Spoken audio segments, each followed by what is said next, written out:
Honorable Speaker, sir. Sir, through you, I would like to ask the Honorable Minister Lakshman garu, 2-3 questions, sir.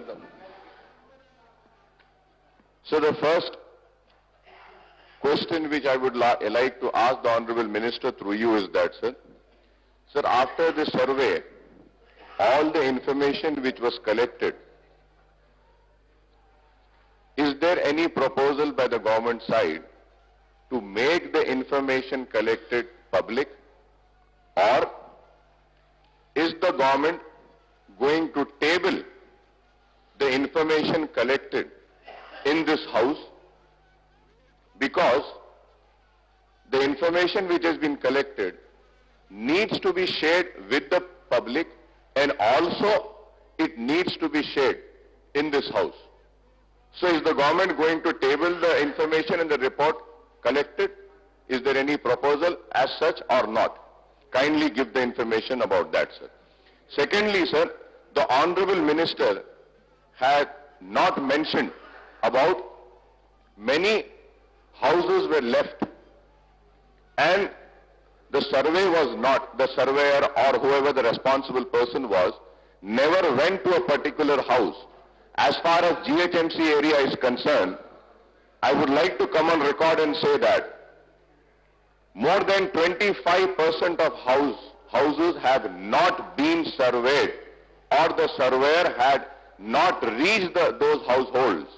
Is there any proposal as such where the leftovers will be surveyed again? If yes, when will that survey be conducted? How will that survey be conducted?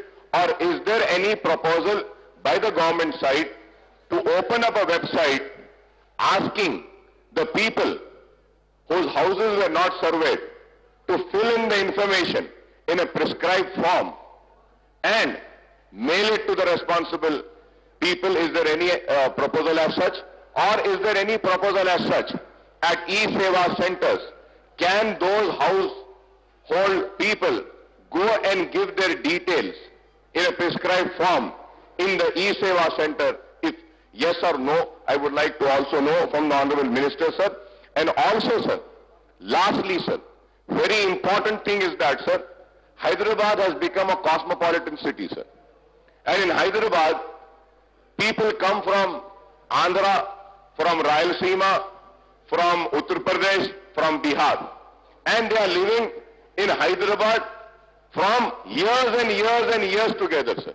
So I would like to know from the government, after this survey, will the benefits of a below poverty line, or benefits of scholarships, or benefit of any government scheme will be denied to the people from Andhra, Rayalaseema or any part who have been living here, staying here from years and years.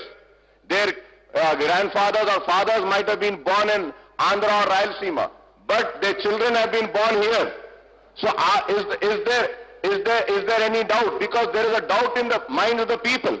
The benefits will not be given to those who come from Rayalaseema or Andhra. And I would like to have a very specific and a clear answer on this. Agar aisa hoga, if anything as such is going to happen, let me come on record and say that the MIM party will oppose any such action where a person who have been born and brought up in Hyderabad just because his parents are from Andhra and Rayalaseema, if they deny the benefits of scholarship or ration card or anything as such, just because their ancestors are from Rayalaseema or Andhra, we are going to oppose, we are going to fight for it, because we all are Indians and we have the right to live in this country freely, and we can live anywhere. So I hope that the government will not treat this survey as sacking the benefits from the people who have come and been living in Hyderabad from years and years together, sir. one by